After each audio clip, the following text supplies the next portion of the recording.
Kişiye bu şekilde tebligat gelmiş. Bütün herkese bu şekilde tebligat gelmiş. Komisyon kendisi karar vermiş. Kendilerinin kurmuş olduğu komisyondur.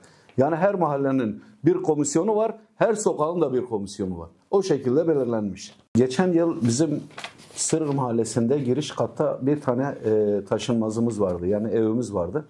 Biz bunu satmaya karar verdik ve belediyeye gittik.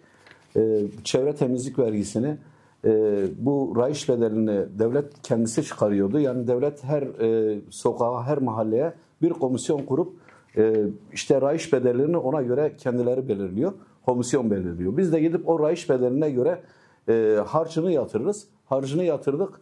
Aradan bir yıl geçti. Bir yıldan sonra işte Gelir Dairesi Başkanlığından bir tane bize geldi, tebligat geldi. Tebligatta yazıyor, diyor ki 2595 TL işte harç yatırmıştınız ama eksik yatırmıştınız.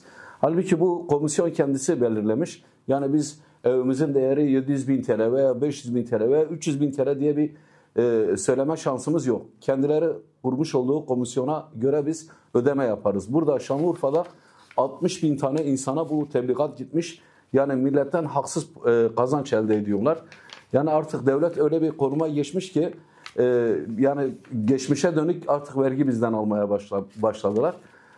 Bir ara ben televizyonda seyretmiştim. Mehmet Şimşek diyordu ki güneşten bile vergi alacağız. Bu işte gerçekleşiyor. Bu şekilde bizden bu şekilde haksız kazanç elde ediyorlar. Bir de Urfa halkı yani kendi hakkını savunamıyor normalde.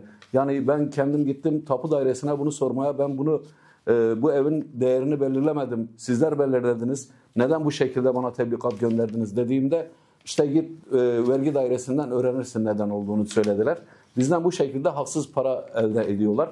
Trafik polisleri yine aynı şekilde. Trafik polisleri de sokak aralarına girip araçlarımıza ceza kesmeye başladılar. O derece devlet bu şekilde bizi sömürüyor. 60.000 kişi vardı. Urfa'da tam 60.000 kişi bu şekilde mağdur edilmiş. Bunu belirleyen de devletin kendisi. Yani devletten şikayetçi, biz ortada yanmışız.